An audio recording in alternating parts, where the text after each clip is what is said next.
Asosiy stavkani ko'rib chiqish bo'yicha Markaziy bank matbuot anjumani tashkil etildi. Ushbu matbuot anjumanida O'zbekiston Respublikasi Markaziy bank raisi, Markaziy bank raisining o'rinbosarlari va pul kredit siyosati departamenti direktori asosiy stavkani ko'rib chiqish bo'yicha fikrlarni ta'kidlab, ommaviy axborot vositalari xodimlari tomonidan berilgan savollarga javob berdilar. Dekabr oyi yakunlari bo'yicha aholi kutilmalari 11,5%, tadbirkorlar kutilmalari esa 11,1% tashkil etdi. Markaziy bank boshqaruvining 2026-yil 28 yanvardagi yig'ilish yakunlariga ko'ra, Markaziy bank asosiy stavkani 14% darajasida o'zgarishsiz qoldirdi. O'tgan yildan boshlab juda raqamlari kuchaydi. Asosiy e'tibor shu nimani shakllantirishga qaratildi.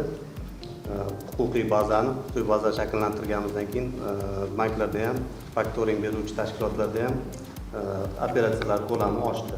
O'tgan yilning o'zida, masalan, umumiy faktoringni aytadigan bo'lsak, 9,5 trillionga yaqin faktoring xizmatlari ko'rsatildi. Inflyatsiya pasayishda davom etmoqda. 2025-yil dekabr oyida umumiy inflyatsiya 7,3% gacha, bazaviy inflyatsiya 5,7% gacha tushdi.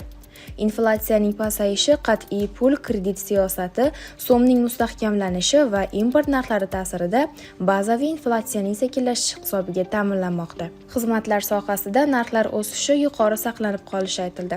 2026-yil yakunlari bo'yicha inflyatsiya 6,5% atrofida bo'lishi kutilmoqda. Iqtisodiyotda yuqori faollik saqlanib qolinadi. 2026-yil yakuni bo'yicha iqtisodiy o'sish 6,5-7% atrofida shakllanishi prognoz qilinmoqda. Bank tizimida ijobiy real foiz stavkalari milliy valyutadagi jamg'armalarni rag'batlantirmoqda, chakana kreditlash va fiskal faollik yuqori sur'atlarda davom etmoqda. Pul kredit sharoitlari inflyatsiyaning barqaror pasayishini ta'minlash maqsadida joriy qat'iy darajada saqlanib qolinadi. Asosiy stavka navbatdagi ko'rib chiqish 2026-yil 18-mart kuniga belgilandi. Bu bo'yicha mana rais ham batafsil tushuntirdilar. Hozirgi kunda asosiy stavkani o'sha saqlab qolinishi asosiy omili bu iqtisodiyotda yalpi talab omillari juda faol. Prezentatsiyada ham ko'rsatildi taqdimotda. Ya'ni bunda alohida e'tibor qaratishimiz kerak bo'lgani, o'z aholining iste'mol talabi juda faol shakllangan. Bu aholining real daromadlari o'sishi bilan bog'liq. Bundan tashqari investitsion faollik ham iqtisodiyotda juda yuqori darajada. Bu o'sha xorijiy to'g'ridan to'g'ri investitsiyalarning keskin oshishi, undan tashqari ichki investitsiyalar faolligi